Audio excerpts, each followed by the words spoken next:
సుందరకాండ యొక్క సారాంశం అదే. ఇన్ని చూస్తున్నా హనుమ చెదరలేదు. చూశారా మీరు? హనుమ చెదిరిపోయారనుకోండి, ఇక లేదు సుందరకాండ. కానీ ఉపాసకుని స్థితి ఎలా ఉంటుందంటే చచ్చిపోదాం అన్నంత స్థితికి వెళుతుంది. అది ఈశ్వరుడి వైపు నుంచి పరీక్ష కావచ్చు, సమాజం వైపు నుంచి పరీక్ష కావచ్చు. రెండు రకాలుగా ఎలా అయినా ఉంటుంది. ఎందుకంటే నేను ఈ మాట ఎందుకంటున్నానో తెలుసా అండి? ఉపాసకులందరూ అటువంటి స్థితిని అనుభవించిన వాళ్ళే. Nobody's life is a bed of roses. ఏ ఉపాసకుని జీవితము కూడా ఆ సంతోషంగా గడిచిపోయిందని మీరు అనుకుంటున్నారేమో, ఎప్పుడూ గడవదు. ఎప్పుడు రాళ్లు పడుతూనే ఉంటాయి. వాటిని మీరు ఒక నవ్వు నవ్వి విడిచిపెట్టేసేయాలి. పైగా లోపలకు కోరిక కోరుకుంటూ ఉండాలి. అజ్ఞానం, ఈశ్వర క్షమించు వాళ్ళని అంటుండాలి తప్ప వాళ్ళు నశించిపోవాలని మీరు కోరకూడదు. ఇప్పుడు వాళ్ళు వృద్ధిలోకి రావాలని మీరు కోరాలి. వాళ్ళకి అవగాహన కావాలి అని మీరు కోరుకోవాలి. ఎందుకు నేను ఈ మాటలు అంటున్నానో తెలుసా అండి? నేను అనడం వెనక ఒక నేపథ్యం ఉంది. మీరు రామదాసు గారి జీవితం తీసుకోండి. ఆయన జీవితం ఏమైనా అంత తేలిగ్గా ఈశ్వరానుగ్రహం పొందేసిందా అండి? ఎన్ని కష్టాలు పడ్డాడు మహానుభావుడు. తుకారాం గారి జీవితం తీసుకోండి, ఎన్ని కష్టాలు పడ్డాడు మహానుభావుడు. ఒక ఉపాసన చేయడం అంటే ఒక 2 గంటల పాటు మీరు ఇలా కూర్చుని మళ్ళీ ఇలా కాలెత్తకుండా కూర్చోవడం అంటే అందులో 2 ప్రక్రియలు ఉంటాయి. దాన్ని మీరు సాధించవలసి ఉంటుంది. ఒకటోది అసలు కూర్చోవడంలో కష్టం. ఎందుకనంటే అయ్యి బాబోయ్ అంతసేపు కూర్చోవడమే అంటుంది శరీరం. నొప్పి ఉండదని మీరు అనుకుంటున్నారా? ఖచ్చితంగా ఉంటుంది. మొదట్లో మీరు అలవాటు చేయడం, తప్పదు నువ్వు అలా ఉండాలి, తప్పదు నువ్వు అలా ఉండాలి. బడికి వెళ్ళని పిల్లాన్ని తండ్రి తల్లి లెంపకాయ కొట్టి పంపిస్తారు. కోపంతో పంపిస్తారా? కోపంతో కొడతారా? అభ్యున్నతికి కొడతారు. అలా నువ్వు ఏం చేస్తావో నాకు అనవసరం, తప్పదు కూర్చోవాలి, కాబట్టి నువ్వు అలవాటు చేసుకో అని అలవాటు చేసి తర్వాతది ఏమైపోవాలంటే ఈశ్వరోపాసన ఎందు అసలు ఆ క్లేశం మీకు గుర్తురాకూడదు. అందులో రమించిపోవడంలో ఇది ఏమైపోతుందో మీకు జ్ఞాపకం ఉండకూడదు. ఇది నిప్పిడుతోందో, ఇది బాధపడుతోందో మీ ఎరుకలో ఉండకూడదు. అంటే దీని ఎరుకని ఆ ఎరుక ఎందు, ఆ అనుభవమునందు మీరు మరిచిపోగలిగిన స్థితికి మీరు ఎదిగిపోవాలి. ఎదిగిపోయారనుకోండి, ఇది ఖచ్చితంగా శుష్కిస్తుంది. వెలుతురు ఇవ్వాలన్న కొవ్వొత్తి కరిగి తీరాలి. ఇది మీరు దాద్దామన్నా జర్జరీభూతం అయిపోతుంది. దీన్ని మీరు కష్టపెట్టద్దు అన్నా, ఇలా ఉంచుదామన్నా ఉండదు. అలా ఉండని దాన్ని ఈశ్వరార్చనలో కరిగించడం మంచిది. అందుకు కదండి నీరాజనం కళ్ళకద్దుకుంటాం. నీరాజనాన్ని కళ్ళకద్దుకోవడం ఎందుకు? ఏ దీపం కూడా వెలుగుతోందిగా, మరి దాన్ని ఎందుకు కళ్ళకద్దుకోరు మీరు? నీరాజనం శుద్ధస్ఫటికం, తెల్లగా ఉంటుంది. ఏదైనా సరే కాలిపోయే ముందు ఘనం ద్రవమై, ద్రవం వాయువుగా మారుతుంది.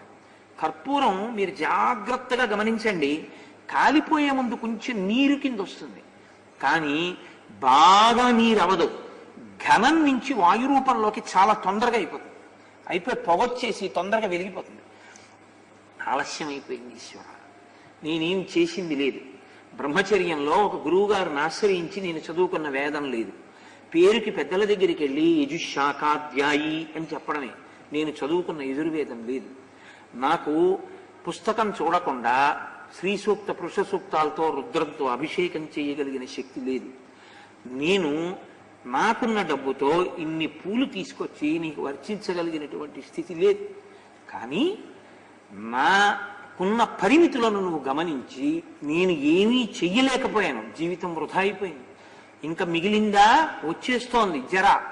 కాబట్టి నేను తొందరగా నీలో ఐక్యం అవ్వడానికి కావలసిన మానసిక పరిపుష్టిని నాకు ఇయ్యి అని అడగడం, నీరు కాకుండా వాయువైపోయిన నీరాజనాన్ని కళ్ళకద్దుకోవాలి. ఆ స్థితిని నాకు ఇయ్యి అని అడుగుతాం మనం. అందుకని హారతొక్కటే కళ్ళకద్దుకుంటాం.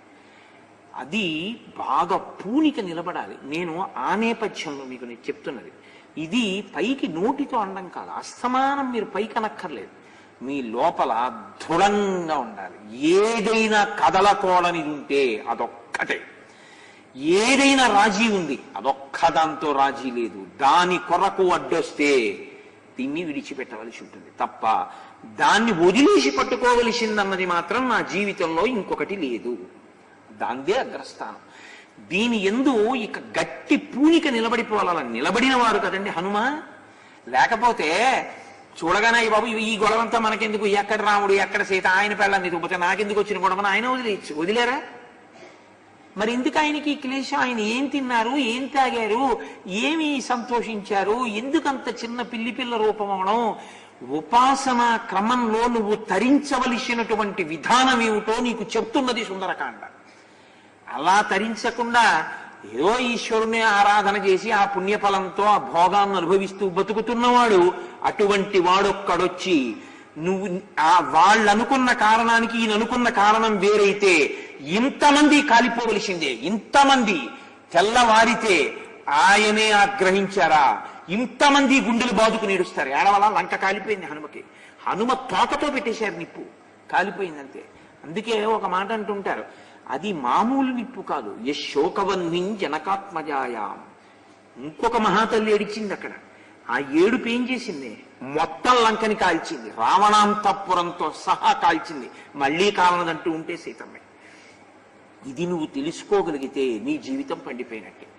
ఇది నువ్వు తెలుసుకోకపోతే, తెలుసుకోవడానికి మళ్ళీ మనుష్య జన్మలోకి వస్తామన్న నమ్మకం ఏమిటి? వచ్చి ఇప్పుడు తెలుసుకోవట్లేదా? మళ్ళీ ఎప్పుడో వచ్చి ఎప్పుడో తెలుసుకుంటావా? ఏమి నమ్మకం? మళ్ళీ ఎన్ని కోట్ల జన్మలు గారుతావో, ఎప్పుడో మనుష్య జన్మ. అప్పుడు వస్తే మాత్రం అసలు ఇంత ఉపాసన రహస్యాన్ని తెలుసుకుని ఆ బిగింపు నీకు వస్తుందని ఏమి నమ్మకం? ఇప్పుడు ఉన్న అవకాశం ఇదే అడుగుతుంది సీతమ్మ. ఇహ సంతో నవాసంతి సతోవా నానువర్తసే తథాహి విపరీతాతే బుద్ధిరాచారవర్జిత అని అడిగింది ఆవిడ. ఇక్కడ చెప్పేవాళ్ళు లేరా? చెబితే నువ్వు వినవా, విని ఆచరించవా? ఎక్కడుంది సమస్య నీకని అడిగింది. అందుకని సుందరకాండ అడిగింది. అది రావణుని అడిగింది కాదు, సమస్త సమాజాన్ని అడిగింది ఆవిడ. ఎన్ని యుగాలు మారినా అదే ప్రశ్న. నీకు చెప్పేవాళ్ళు లేక, చెప్పేవాళ్ళు చెప్పినా నువ్వు వినవా, విని విడిచిపెడతావా, ఆచరించవా? ఎక్కడుంది నీ సమస్య? ఎందుకు ఇన్ని జన్మలు ఎత్తుతున్నావు? ఎందుకు ఈ జన్మ చిట్ట చివరి జన్మ చేసుకోవాలన్న పూనిక లేకుండా పోతోంది? అన్నీ ఏదో దీనికన్నా హరిబ్రహ్మాదులు వచ్చినా నేను విన్నండి అంటాడు. హరిబ్రహ్మాదులు వచ్చి నీకు చెప్పేది, నీలోంచి వాళ్ళు వెళ్ళిపోతే చాలు. వాళ్ళు రావడం ఎందుకు నీకు చెప్పడానికి? వాళ్ళు రావక్కర్లేదు. ఈ మాట ఇంకో దానికి అనమే. ఏది ఏమైపోయినా ఈశ్వరుడి పాదాలు వదలనండి అనమే. అలా అన్నవాళ్ళు పరీక్షకి లోనయ్యారు. అంత తేలిగ్గా అలా అన్నారని ఈశ్వరుడు వచ్చేయలేదు, మీరు అది గమనించాలి. అలా అన్నవాళ్ళు కొరడాలు దెబ్బలు తిన్నారు. మహానుభావుడికి పావు షేరు అన్నంలో 16 షేర్ల ఉప్పు కలిపి అన్నం వండారు. వండి అన్నం పెట్టారు. ఆయన రామచంద్రమూర్తికి పెట్టి, నీకు పెట్టకుండా నేనేమీ తిన్ను, అది క్షరాన్నమో క్షీరాన్నమో, నువ్వు తిను నేను తింటా అని అక్కడ పెట్టి, రామా నీకు నివేదన తింటానన్నాడు. ఆయనకి పెట్టిన క్షరాన్నము రామదాసుకి క్షీరాన్నమైంది. నీవు నమ్మితే పరీక్ష వస్తుంది, ఫలితము ఉంటుంది. పరీక్ష లేని ఉపాసన ఉండదు. ప్రతి ఉపాసనకి పరీక్షలు ఉంటాయి. ఇప్పుడు ఆ రాక్షసులందరూ అక్కడ ఉన్నారు. వాళ్ళ ఇళ్ళన్నీ వెతుకుతున్నారు. ఎవరి కోసం? సీతమ్మ కోసం. ఏమైనా కర్మ? రామార్థం వానరార్థం చ, రామకార్యం మీద వెతుకుతున్నారు. కాబట్టి శూలముద్గరహస్తాశ్చ శక్తితో మరధారిణీ దదర్శ వివిధాన్ గుల్మాం తస్య రక్షపతే గృహే. ఎంత అందంగా మాట్లాడతారండి మహర్షి. నీ ఇంట ఉన్న వస్తువులు, నీ ఇంట ఉండే వ్యక్తులు నీ సంస్కృతిని చెప్పేస్తాయి. నీ కొడుకు నీతో కలిసి సంధ్యావందనం చేస్తే నీ ఇంటిది ఒక స్థాయి. నువ్వు నీ కొడుకు కూడా పేపరే చదివితే నీ ఇంటిది ఒక స్థాయి. నీ ఇంటి స్థాయి చెప్పడానికి ఎవరి తీర్పులు అక్కర్లేదు, ఎవరి జోక్యం అక్కర్లేదు, ఎవరు చెప్పక్కర్లేదు కూడా. నువ్వు లేచి సంధ్యావందనం చేసుకుని నీవు చేస్తే నీ కొడుకు కూడా సంధ్యావందనం చేస్తే, నువ్వు లేచేటప్పటికి మీ ఆవిడ నీకు మన్నీళ్లు పెట్టి నువ్వు లేవగానే పూజామందిరంలోకి వెళ్ళడం నీకు అలవాటైతే చాలు, నీ జీవితానికి శ్రీరామ రక్ష. నీ ఇంటికి వచ్చి చూసినప్పుడు అవేమీ లేకపోతే, మీ ఇంట్లో మీ నాన్నగారి ఫోటో, మీ అమ్మగారి ఫోటో, ఈశ్వరుడి మూర్తి, మహాత్ముల మూర్తులు తప్ప మిగిలిన పనికిమాలినవన్నీ ఉంటే మీరు మీ గురించి ఏమీ చెప్పక్కర్లేదు. మీరు చెప్పినా చాలా సంతోషం అండి, చాలా సంతోషం అండి అండమే. కానీ ఆహాహా ఏమి వైభవం రా నీ ఇల్లు, ఏ మూర్తులు ఎటుకళ్ళు తిప్పినా నీ సంస్కృతి ఏమిటో నీ ఇల్లు చెప్తోంది, తెలిసిపోదు. కాబట్టి ఆయన పరిస్థితి ఏమిటో అక్కడ ఉన్నవాళ్ళు చెప్తారు. రామచంద్రమూర్తి మీరెళ్ళి భోగం అనుభవించండి అని తాను గుహలో పడుకుంటాడు. రావణుడు లోపల తాను భోగం అనుభవిస్తూ వీళ్ళని విచ్చుకొత్తున్నట్టుకుని బయట ఉండండి, ఎందుకంటే నేను ఎత్తుకొచ్చిన ఆడవాళ్లతో అనుభవిస్తానని ఎవడొస్తాడు అంటాడు. అంతే తేడా. ఎవరి ముందు ఎవరున్నారు? ఎవరు నిలబడ్డారు? రాముడి ముందు రావణుడు నిలబడ్డాడా? రావణుడి ముందు రాముడు పడిపోయాడా? నీ నడవడి, నీ ధర్మం, నీ ప్రవర్తన నిన్ను కాపాడుతాయి. దానికి ఇతరుల కితాబెందుకు? నీకు సుందరకాండ ఆదర్శం. నువ్వు నమ్ముకున్నది నిన్ను రక్షిస్తుంది. సుందరకాండ కన్నా నీకు ఆదర్శం ఇంకోటి లేదు. అంతే. నీకు ఇతరుల యొక్క ప్రమేయంతో నీకే సందర్భం లేదు. నీకు దాని గురించి పట్టింపక్కర్లేదు. అందుకే సుందరకాండ బాగా అర్థమైతే మీరు సర్టిఫికెట్ల గురించి తాపత్రయపడరు. ఆయన భక్తుడండి ఎవడో అనుకోవాలని, ఆయన ఉపాసకుడని ఎవడో అనుకోవాలని, లేకపోతే ఏదో 10 మంది నమస్కారం పెట్టాలని, 10 మంది గౌరవించాలని ఈ వెర్రీ ఉంటుంది. మీరు వీటన్నిటికీ దూరంగా ఉంటారు కూడా. ఎందుకో తెలుసా అండి? ఎందుకు అవన్నీ? నాకు అవన్నీ ఎందుకు? ఆ గుర్తింపులన్నీ ఎందుకు?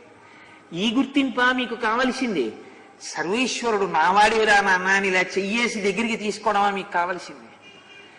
ప్రహ్లాదుణ్ణి ఇలా ఒక్కసారి అన్నాడంతే, చాలు నా బతుక్కి రాక్షస వంశంలో పుట్టాను ఇలా అన్నావు, తలమించి చెయ్యేసి వీపు వరకు చాలదా నాకు అని అడిగాడు ప్రహ్లాదుడు. నీకు అది కావాలా ఇది కావాలా? ఎందుకా నమస్కారాలు నీకు? ఎందుకా సన్మానాలు? ఎందుకా సన్మాన పత్రాలు? ఏం చేస్తావు?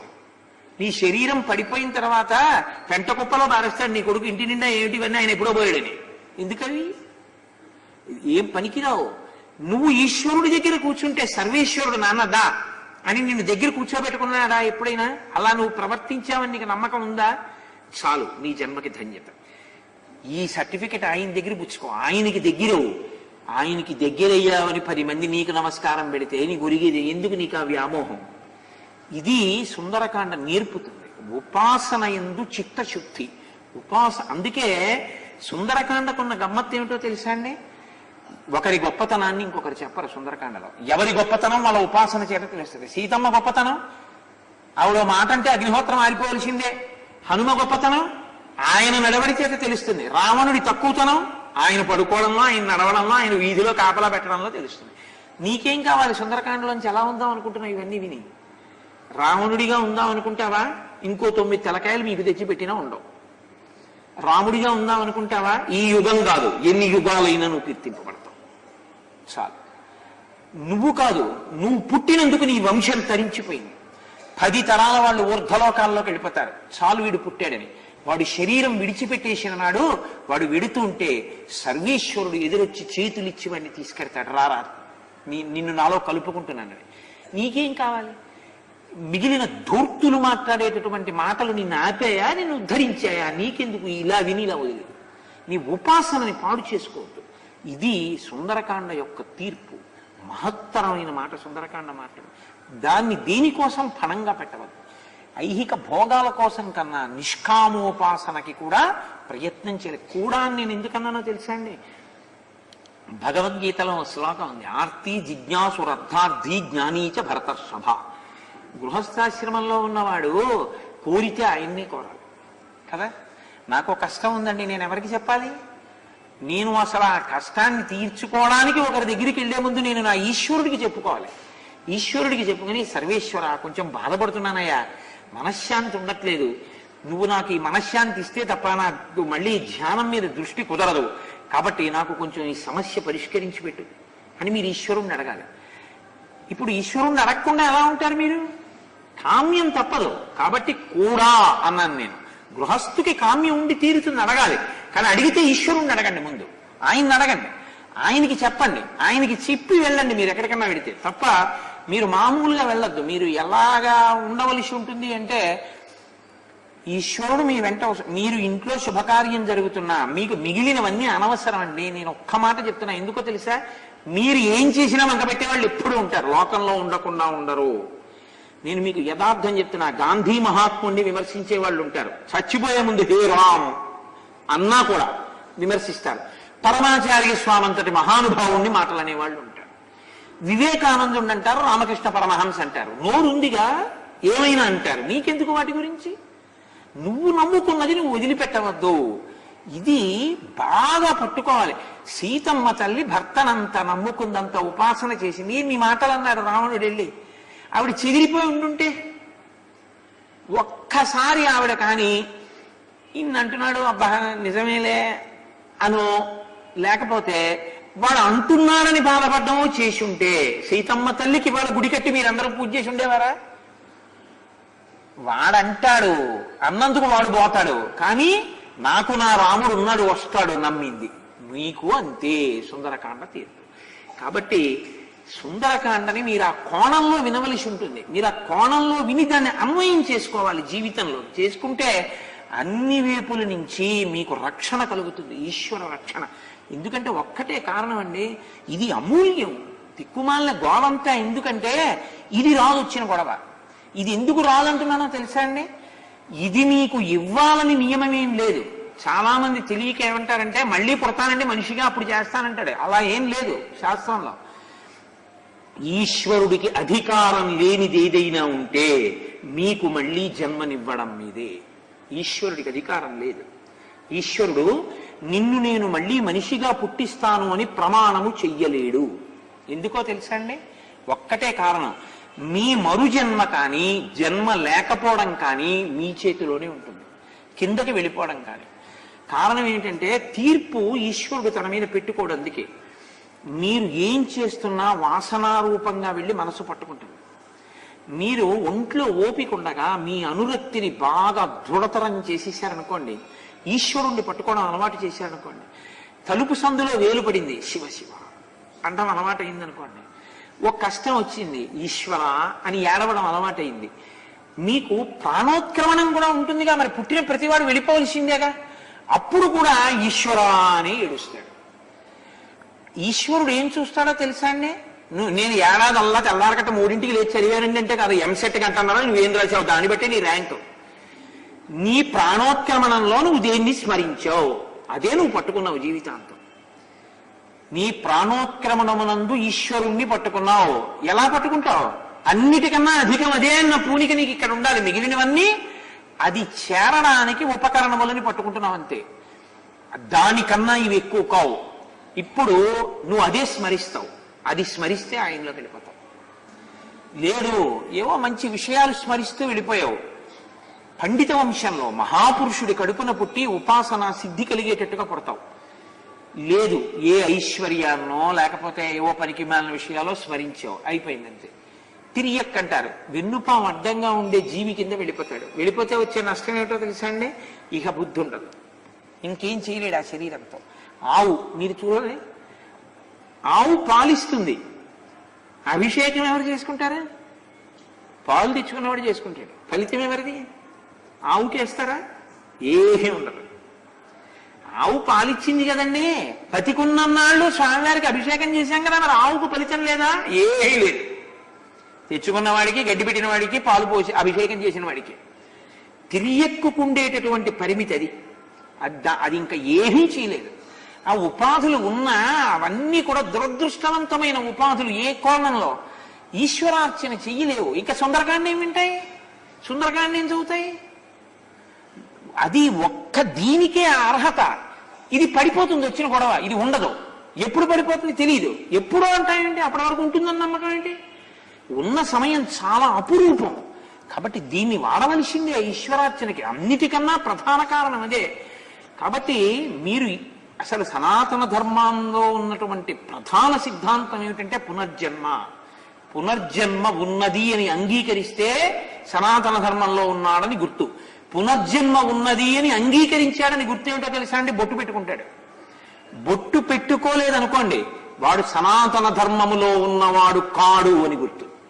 నేను నమ్మను వేదాన్ని, నేను నమ్మను ఉపనిషత్తుల్ని, నేను నమ్మను ఈశ్వరుణ్ణి, నేను నమ్మను పునర్జన్మ ఉంది అని బొట్టు లేకపోతే వాడు ఎన్ని చేసినా నేను అంగీకరించని చెప్పి కూర్చున్నవాడు కాబట్టి వాడికి ఆ ఫలితం లేదు. బొట్టు పెట్టుకుంటే వాడు అంగీకరించినట్లు గుర్తు. అందుకే బొట్టు అంత ప్రధానమైపోయింది. పునర్జన్మ సిద్ధాంతాన్ని అంగీకరించాడని గుర్తు బొట్టు పెట్టుకోవడం. అది అంగీకరించని వాళ్ళు ఎవ్వరూ బొట్టు పెట్టుకోరు. అందుకే బొట్టు పెట్టుకోని వాళ్ళు అందరూ కూడా పునర్జన్మ సిద్ధాంతం వాళ్ళ వాళ్ళ సిద్ధాంతాలలో ఉండదు. అది వేరుగా ఉంటుంది. ఇప్పుడు నేను దాని గురించి మాట్లాడను, నేను సుందరకాండ గురించే మాట్లాడతాను. కాబట్టి శూలముద్గరహస్తాశ్చ శక్తితో వరధారిణీ దదర్శ వివిధాన్ గుల్మాన్ తస్య రక్ష పతే గృహే రాక్షసాంశ్చ మహాకాయాన్ నానా ప్రహరణోజ్జతాన్ రక్తాన్ శ్వేతాన్ సితాంశ్చైవ హరీంశ్చాపి మహాజనాన్. అక్కడ ఉన్నటువంటి వాళ్ళు శూలాలు పట్టుకున్నారు. ఎందుకు పట్టుకున్నారు? ఎప్పుడు ఏదో ఇంకోన్ని కొడతారు, వాడు కొడతారని భయం. అంటే ఉపాధిని సక్రమముగా ఉపయోగించుకున్నవాడు కాడు, వాడే రాక్షసుడు. కాబట్టి శూలం పట్టుకుంటాడు, ముద్గలం పట్టుకుంటాడు, ఇంకోటి పట్టుకుంటాడు, తోమరం పట్టుకుంటాడు, ఎప్పుడు విచ్చుకత్తులు అట్టుకుని వాడు నిద్రపోడు. ఎవడో లోపల నిద్రపోవడానికి ఇంతమంది బయటని లేచి ఉంటే వాడు పడుకుంటాడు. వీళ్ళు పడుకుంటే తాను పడుకోలేడు. అందరూ పడుకోనివ్వండి నేను పడుకుంటాను అన్నాడు అనుకోండి, ఇంకా ఎందుకయా లేచుంటారో అని ఎవరన్నారు రామాయణంలో? పక్షులు అరుస్తున్నాయి, గోళ్లకు వెళ్ళిపోతున్నాయి, ఆవులన్నీ కూడా గోశాలలకు వెళ్ళిపోతున్నాయి, అరణ్యాలకి వెళ్ళేటటువంటి కాంతలు, ఆ పుల్లలేరుకునే వాళ్ళు, అటువంటి వాళ్ళు గృహోన్ముఖులై వెళ్ళిపోతున్నారు. ధూమం ఆవరించినట్టు చీకటి ఆవరించేస్తోంది.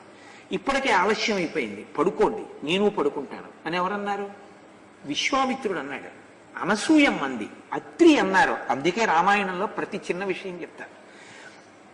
ఇప్పటికే బాగా చీకటి పడింది, పడుకోండి అంటారు. మీరు పడుకోండి నేను పడుకుంటాను అంటారు. ఎవరు? మన్నెవడు ఏం చేస్తాడు? అన్నవాడు. మీరు పడుకోకండి, మీరు 1,00,000 మంది తెలివేసి కత్తి అట్టుకుని ఉండండి, నేను లోపల పడుకుంటానంటాడు. ఎవడు? వాళ్ళు పడుకుంటే తను చచ్చిపోతాను అనుకున్నవాడు. మరి ఆ పని ఎందుకు చేసావు?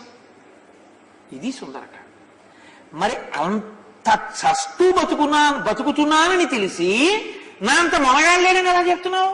నువ్వు నిద్రపోలేవు, వాడు 1,00,000 మంది బయట కత్తెట్టుకోపోతే నీ బతుక నువ్వు దాని గురించి గొప్పగా చెప్పుకోవడమా? ఎంత అసహ్యకరమైన విషయం. విశ్వామిత్రుడు గొప్పవాడు, వశిష్ఠుడు గొప్పవాడు, అనసూయమ్మ గొప్పది, నువ్వు ఆ గొప్పవాడివి. 1,00,000 మంది కత్తెట్టుకుంటే తప్ప పడుకోలేని వాడివి నువ్వు మొనగాడేమని మాట్లాడతావా? ఇదే రావణుడంటే. నీ మానాన్ని నువ్వు పడుకోగలవా? 10 మందిని పడుకోండి మీ అందరూ, నేను పడుకుంటున్నాను అనగలవా? నాకెందుకండి, నన్నెవరు రక్షించాలి, నన్నెవరేం చేస్తారండి అని అనగలవా? అలా అనాలంటే నిన్నెవ్వరూ ఏమీ చెయ్యని రీతిలో నువ్వు జీవిస్తున్నవాడిని గుర్తు. ఏమంటే ఎందుకైనా మంచిది నా చుట్టూ నలుగురు ఉండండి అన్నమాట ఎందుకు వచ్చింది? ఇది జీవితాలకి మీరు పడుకోవడంలో కూడా ఎంత భయం అంటే ఇదే రాక్షస జీవితము అని గుర్తు. అలా ఉండద్దు స్మా. అది సుందరకాండ హెచ్చరిక. అంతేకాని కథాపరంగా రావణుడు లోపల పడుకున్నాడు, 1,00,000 మంది విచ్చుకత్తులు పట్టుకు తిరుగుతున్నారు, అబ్బా అలా ఉండాలండి, నిజంగా ఏమి గొప్పవాడండి అన్నారు అనుకోండి, కోపం మునిగిపోతుంది. అందుకని సుందరకాండం అలా వినకండి. పై సౌందర్యం వేరు, అంతఃసౌందర్యం వేరు. లోపల అలా ఉండకూడదని పట్టుకోవాలి. శ్లోకాన్ని తిప్పాలి, తిప్పకపోతే రాదు. ఎందుకంటే వెనకటికి ఒక ఆయన, ఒక ఐశ్వర్యవంతుడు, కొడుకులు పనికిమాలిన వాళ్ళు అని అర్థమైపోయింది ఆయనకి. చచ్చిపోతూ ఒరే మీరు ఎలాగో పనికిరారు, ప్రతి ఇంటికి వెళ్ళి భిక్షాటనం చేసి తినండి, ఒకవేళ ఇంకా కరువు వచ్చేసి పెట్టేవాడు కూడా లేకపోతే నేను మీకు గొప్ప ఐశ్వర్యాన్ని చెప్తాను, అది చేద్దురు కానీ నేను కాగితం ముక్క మీద రాసి ఇచ్చిన 3 సూత్రాలు ఉంటాయి, ఆ 3 సూత్రాలు చదువుకోండి, దాన్ని బట్టి బతకండి అన్నాడు. ఏమిట్రా నాన్నగారు అని చెప్పి చచ్చిపోయాడు ఆయన. బీరువాలు తీశారు, ఏం లేవు. పెట్లు తీశారు, ఏం లేవు. ఒరే ఇంత సంపాదించాడు, ఎక్కడా కానీ లేదు. ఆ కాగితం ఏమిటని చదివారు. అమ్మకి అన్నం పెట్టవద్దు మొదటి మాట. ఇలా లోకంలో ఎవడైనా తండ్రి చచ్చిపోయే ముందు ఒరే మీ అమ్మని జాగ్రత్తగా చూడండి అంటే అమ్మకి అన్నం పెట్టవద్దు అని రాశాడు. ఇదేమిటి ఇలా ఉంది, సరే 2వ సూత్రం చదవండి పోని అన్నాడు. విత్తు పెట్టి పందిరేయవద్దు. ఇదేమిటి, విత్తనం పెట్టి పందిరేయకపోతే పాదెలా కాస్తుంది? మా నాన్న సంధి ప్రలాపం చచ్చిపోయే ముందు పైత్యంలో రాశాడేమో ఇవన్నీ అనుకున్నారు. ఎక్కడా ఏమీ దొరకకపోతే ఇల్లు తవ్వేయండి అని ఉంది. ఏంటంటే ఇల్లు అమ్మేయండి అంటాడు ఎవడైనా. ఏమీ దొరకకపోతే ఇల్లు తవ్వేయండి ఏమిటి, వచ్చే రూపాయి కూడా రాదు. పండితుల దగ్గరికి వెళ్ళారు, చూపించారు. ప్రతివాడు చూసి మీ నాన్న సంధిలో రాశాడా ఇవన్నీ ఏమిటన్నారు. ఒక మహానుభావుడి దగ్గరికి వెళ్ళారు. ఆయన చూసి అన్నాడు, రే మీ నాన్న మహాప్రజ్ఞుడురా, గొప్ప విషయాలు రాశాడు రా అంటూ అన్నాడు. అయ్యా ఏమిటి రాశాడు? అమ్మకి అన్నం పెట్టవద్దు అని రాశాడు. అమ్మకి అన్నం పెట్టకవు, అమ్మ చేతి అన్నం తింటున్నాను అనుకో. నువ్వు అమ్మకి అన్నం పెట్టడం ఏంటి? ఏమండి ఇన్నేళ్ళు వచ్చినా మా అమ్మ చేతి అన్నం తింటున్నానండి అను, అది గొప్ప. అంతేగాని మా అమ్మగారిని నేనే చూస్తున్నానని మనకి ఎప్పుడు.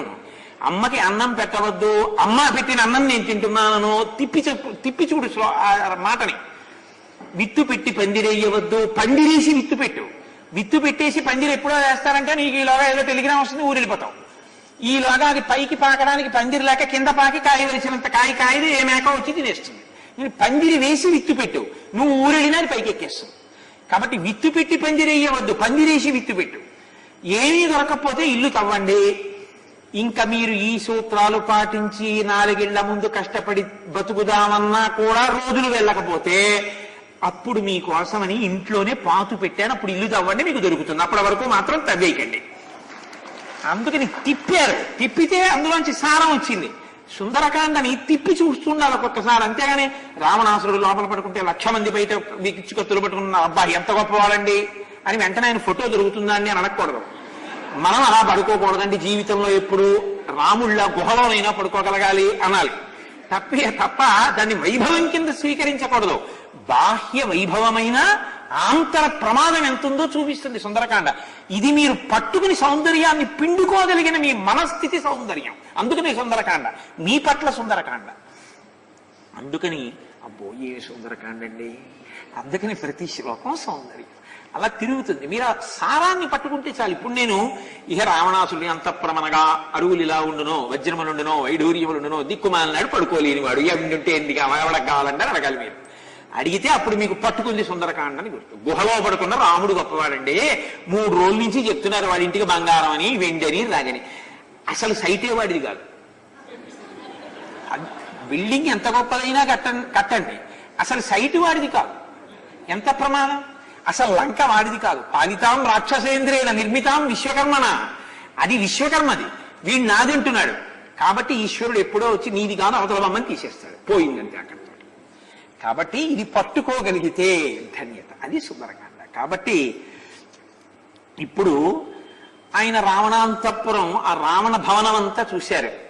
ఎంత చూసినా ఎన్ని చూసినా ఏమీ కనపడలేదు, వైభవం కనపడుతోంది, బాహ్య వైభవం. పుష్పక విమానంలోకి ప్రవేశించాలి అని అనుకున్నారు. ఆ పుష్పక విమానంలో పడుకుని ఉన్నాడు ఆయన. కాబట్టి ఇప్పుడు దానికి వెళ్లే ముందు ఒకసారి ఆ అంతఃపురంలో ఉన్నటువంటి గదుల వంక చూశారు. చూస్తే మహర్షి ఒక అత్యద్భుతమైన శ్లోకం, ఈ ఒక్క శ్లోకాన్ని మీరు పట్టుకోగలిగితే సుందరకాండలో రావణ వైభవాన్ని మీరు పట్టేసుకున్నట్టే. సవేష్మజాలం బలవాన్ దదర్శ వ్యాసక్త వైఢూర్య సువర్ణజాలం యథా మహత్స్రా వృషిమేఘజాలం విద్యుచ్చినద్ధం సవిహంగజాలం. అది వర్షాకాలంలో మెరుపులు ఎలా మెరుస్తాయో, ఉండుండి మెరుపు మెరిస్తే, వర్షాకాలంలో మెరిసేటటువంటి మెరుపు అందం వేరు. వర్షాకాలంలో మెరుపు ఏం చేస్తుందో తెలుసా అండి, మేఘాలు దట్టంగా పట్టేస్తాయి. కాబట్టి ఆ మెరుపు తీగ మెరిస్తే గుంటూరు పట్టణం అంతా కనపడుతుంది ఆ మెరుపు తీగలో. అది వర్షాకాలం కాదనుకోండి, ఏదో ఒక్క మబ్బుండో చిన్ని మెరుపు తెలుపుకుని మెరిసింది అనుకోండి, ఏదో ఫోటో తీసుకున్న ఫ్లాష్లా ఉంటుంది, దాని అందం ఉండదు. వర్షాకాలపు మబ్బు మీద మెరుపు అందం వేరు. ఆ అందంలో మీరు ఫస్ట్ ఫ్లోర్ బాల్కనీలో కుర్చీలో కూర్చుని అలా మెరుపు తీగ వస్తుందని చూస్తున్నారు అనుకోండి, మీ కంటికి తుడామొదలు ఉన్నట్టు కనపడుతుంది. మీరు ఇలా ఆకాశంలోకి చూడకుండా ఒకసారి పట్టణం వంక అలా చూడండి, ఆ పైన మెరుపు తీగ మెరుస్తుంది. మెరిసినప్పుడు చూడండి మొత్తం గుంటూరు పట్టణం కనపడుతుంది. ఒకసారి కరెంట్ ఎలాగో తీసేస్తారు గాలిగానే, కాబట్టి చక్కగా అనుభవించడానికి యోగ్యంగా వాళ్ళు సిద్ధం చేస్తారు. కాబట్టి ఇప్పుడు చీకటిగా ఉంటుంది. వాళ్ళు చేసే ఉపకారం అదే, మీరు బాగా ఆంతరంగా ఎదగాలని వాళ్ళ యొక్క కోరిక, అందుకు తీసేస్తారు కరెంట్, మిమ్మల్ని బాధ పెట్టాలని కాదు. కాబట్టి ఇప్పుడు మీరు ఆ చీకట్లో కూర్చుంటే ఆ మెరుపు తీగ ఒక్కసారి తటిల్లత అంతా మెరిపే, కాబట్టి ఆ చివరి నుంచి ఈ చివరి వరకు మెరుస్తుంది. గుంటూరు అంతా మెరుపులో కనపడుతుంది. బృందావన్ గార్డెన్స్ వెంకటేశ్వర స్వామి గుడి శిఖరం నుంచి అన్నీ కనపడతాయి మీరు అక్కడ ఉంటే, ఆవాసం ఒకవేళ. ఇప్పుడు మీరు ఊరు చూడడం మానేసి ఆకాశం వంక చూడండి, రెండో మాట. ఇప్పుడు ఆ మెరుపు తీగ ఒక్కసారి వస్తుంది, అర్జునుడు పట్టుకున్న గాంధీవంలా ఉంటుంది, అట్నుంచి ఇక్కడ వరకు మెరుస్తుంది. ఆ మెరుపు ఎలా ఉంటుందో మీకు ఇంకా కాసేపు చూద్దాం అనిపిస్తుంది, కానీ అది ఉంటుందండి, అది ఉండదు. అబ్బా కాసేపు ఉంటే బాగుండండి అలా చూద్దాం అంటే ఇలా కనపడ అలా వెళ్ళిపోతోంది అనిపిస్తుంది.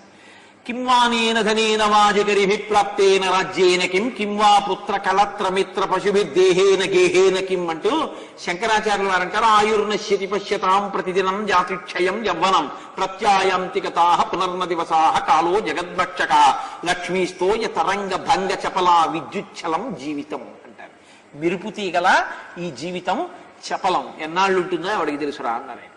కాబట్టి ఇప్పుడు ఆ మెరుపు తీగ కాసేపు ఉంటే బాగుంది అనిపిస్తుంది, కాసేపు ఉండి కనిపిస్తే అది రావణాసురుడి యొక్క అంతఃపురంలో ఓ గది కిటికీ. అంటే ఆ కిటికీ ఎంత అందంగా ఉందో మీరు చూడండి. కిటికీ కూడా కాదు, కిటికీ తెర. వాడి కిటికీ తెర అంత అందంగా ఉంటే వాడి భవనం ఎలా ఉంటుంది? లంక ఎలా ఉంటుంది? అప్పుడు అక్కడికి వెళ్ళిన వాడికి సీతమ్మ మళ్ళీ గుర్తొస్తుందా? అది చూడడంతో సరిపోతుంది. ఇవన్నీ నాకు వద్దు, సీతమ్మ ఏదని తిరుగుతున్నారు ఆయన. ఇప్పుడు ఇది సౌందర్యమా అది సౌందర్యమా?